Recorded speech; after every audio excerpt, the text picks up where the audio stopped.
All right. So today we're going to do a deep dive into something I think is really fascinating. It's the story behind Bergdorf Goodman, this like New York City icon. Oh, yeah. And you sent over some excerpts from this academic paper Sure. all about its architecture. And it turns out there's so much more to this building than just designer handbags and fancy window displays. Yeah.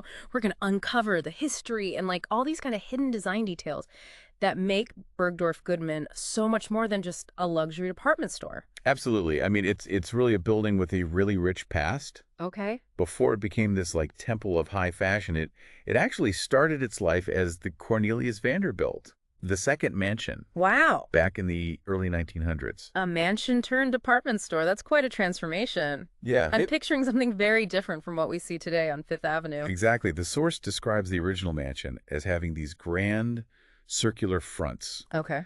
rooftop structures with these sharp peaks, and even a little garden separating it from the street. Oh, well. A far cry from the sleek, modern facade we associate with Bergdorf's today. So how did it go from this Gilded Age mansion to this like iconic Art Deco landmark? Well, that's where architect Ely Jacques Kahn comes in. Okay. He essentially reshaped the building, got rid of those rounded edges, Okay. and created the uniform straight-line structure we see today. So those signature clean lines, the Yeah. symmetry, the geometric patterns, Right. that's all classic Art Deco, right? Precisely. Art Deco was all about embracing these elements, Right. celebrating modern industry, Yeah. and creating this sense of sleek sophistication. Yeah. And Kahn brought that same aesthetic to Bergdorf Goodman, Okay. using materials like steel and glass Yeah. to create a truly modern masterpiece. And what's interesting is that this emphasis on squares and grids isn't limited to the exterior, is it? Nope. The source even mentions that the interior floor plan is full of squares. Right. Is that also a nod to Art Deco? It is, Okay. but it goes even deeper than that. It connects to a concept called the gridiron pattern in urban planning. Oh, okay. Essentially, it's a grid-like street layout Yeah. designed for efficient traffic flow. Okay. Think about Bergdorf's location in the heart of Manhattan, surrounded by these bustling streets and sidewalks. Right. The building had to interact seamlessly with the public space, Yeah. and the grid pattern helped achieve that. So it's not just about aesthetics, it's Yeah. about functionality too. Right. Everything is designed to keep people and traffic moving smoothly, even within the store itself. Exactly. It's like a well-oiled machine designed for a fast-paced city. That's a great way to put it. Okay. And this focus on functionality was a hallmark of Ely Jacques Kahn's work. Okay. He was known for designing these high-end retail spaces, especially on those coveted corner lots. Yeah. And he was always thinking about how to maximize their commercial potential. I even read that he compared designing buildings to designing dresses. Yeah, it's such a... What an interesting analogy. It really is. Yeah. And it reveals a lot about his design philosophy. Okay. Just like a dress needs to be both beautiful and well-structured, Kahn believed buildings should serve their purpose while also being visually stunning. Right. He was creating these lavish showrooms meant to draw people in. And Bergdorf's interior is a perfect example of that vision. But hold on, the exterior is all about those clean, modern lines? Right. Yet the interior has French architectural elements. That seems like a surprising mix. It might seem like a contradiction, Yeah. but it was actually a common trend in Art Deco design. Really? Designers often blended ancient imagery, like Egyptian or Aztec motifs, Okay. with futuristic elements.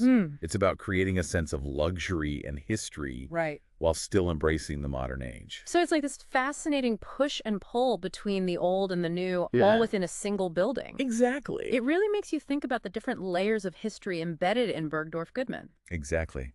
And speaking of layers, there's another intriguing aspect to this building. Okay. It wasn't just about selling luxury goods. What else? The Goodman family actually lived in a rooftop apartment Wow. right above the hustle and bustle of the store. I had no idea. Yeah, That's a completely different way of thinking about a department store, right, combining work, home, and leisure all in one place. right. It was a reflection of a different era, Yeah.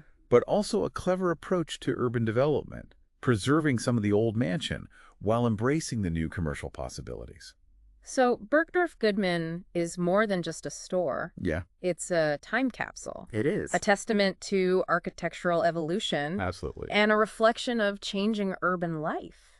Yeah, It's pretty amazing how much history is contained within those walls. absolutely. And it makes you wonder how the building's unique design and history have impacted not only the people who shop there, but also the city itself.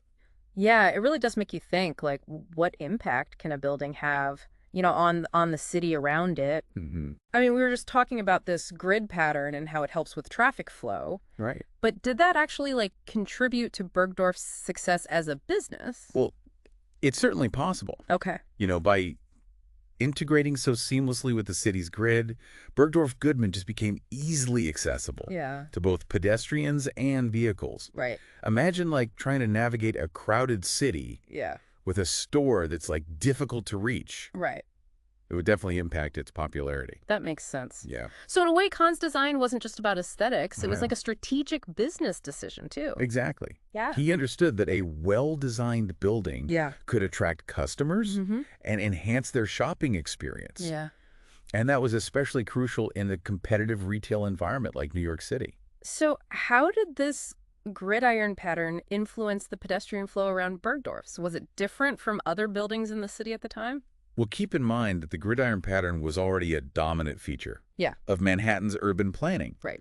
What Kahn did so brilliantly was to work with that existing grid, Okay. making Bergdorf Goodman like a natural extension of the city's flow. Right. Pedestrians could easily transition from the sidewalk into the store, Okay. almost without realizing it. It's like the building is inviting you in, almost like an extension of the sidewalk itself. Mm-hmm. But then you mentioned earlier that Bergdorf's also incorporated French architectural elements Yes. in the interior. Right? Wasn't that a bit at odds with the whole Art Deco emphasis on modernity? That's a really interesting point, Yeah. and it highlights the complexity of Kahn's design. Okay. While the exterior embraced the sleekness and efficiency of Art Deco, Mm-hmm. the interior was aiming for like a different kind of luxury, Okay. one rooted in history and European elegance. So it wasn't just about being modern. It Yeah. was about creating a specific atmosphere, Yeah, a feeling of opulence and refinement. precisely. Okay. Think about the kind of clientele Hmm. Bergdorf Goodman was trying to attract. Right. They were catering to the elite, those who appreciated both the cutting edge and the timeless. Right. The blend of French architectural elements with Art Deco modernism Yeah. created this unique ambiance, Okay. a sense of being transported to a different world. And that idea of blending old and new, Yeah. it's not just limited to the architectural styles, is it? No. Remember how the Goodman family actually lived in a rooftop apartment above the store? You're right. That's another example of how Bergdorf Goodman challenged these like conventional notions Yeah. of a department store. Right. It was a space where commerce, domestic life, and even urban planning Okay. intersected in a really fascinating way. Okay, so you've mentioned urban planning a couple of times now. Yeah. How does the Goodman family living in a rooftop apartment relate to that? Well, it connects this concept called smart growth, Oh. which emphasizes the efficient use of space and resources.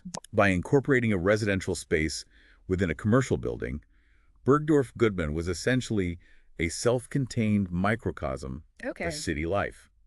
So it's like a vertical neighborhood Yeah. with everything you need in one place. Exactly. It's quite a contrast to the sprawling suburbs that were becoming popular around the same time. Exactly. Wow. And this approach to urban development wasn't just about practicality. Mm-hmm. It also fostered a sense of community. Okay. Imagine the interactions Yeah. that must have occurred between the Goodman family and the store employees, the shoppers, Right. even the people on the street below. Yeah. It created this unique social dynamic within the building. It sounds like Bergdorf Goodman was more than just a store. It Yeah. was like a microcosm of the city itself, Mhm. a place where different worlds collided and intersected. That's a great way to put it. Yeah. And it makes you wonder how this unusual mix of elements, Yeah. the architectural styles, the residential aspect, Mhm. the integration with the city grid, how all of that contributed to the building's lasting legacy. Yeah, it really is fascinating to think about Bergdorf's like lasting impact, especially considering, how much the retail landscape has changed over the years. Yeah. I mean, we're in the age of online shopping, Right. mega malls, Mm-hmm. yet Bergdorf Goodman is still thriving. Yeah, it's amazing. It's not just a place to buy things. Right. It's a destination and experience. It really is. Remember how Architectural Digest even called it like an icon of American retail? Yeah, they did. They did. They even described it as a marble-faced Beaux Art structure. Yeah. What exactly did they mean by that? Well, it highlights the fact that Bergdorf Goodman, like, seamlessly blends these different architectural styles. Okay. While Art Deco is like the dominant influence, Right. you also see hints of Beaux-Arts classicism, especially in the building's grand scale and like ornate details. So even though it was built during a time of embracing modernism, Yeah, it still managed to incorporate elements of these earlier styles. exactly. And that eclecticism is part of what makes Bergdorf so unique. Okay. You know, it's not just a product of one specific architectural movement. Right. It's this layered creation, Yeah. a reflection of both historical influences and forward-thinking design. And that brings us back to something we talked about earlier, Yeah. the impact of a building on the city itself. Right. How does a place like Bergdorf Goodman, with its unique history and design, how does it like shape the experience of the city, both for shoppers and just like people passing by? Well, think about it this way. Okay. Bergdorf Goodman isn't tucked away on some like side street. Right.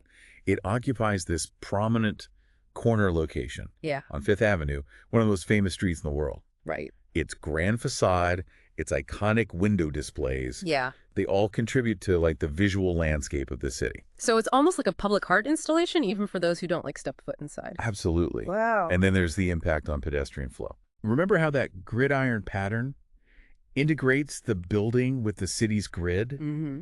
That creates this natural rhythm. Yeah. This like seamless movement of people between the sidewalk and the store. It makes the whole experience feel more dynamic, Yeah. more connected to the energy of the city. Exactly.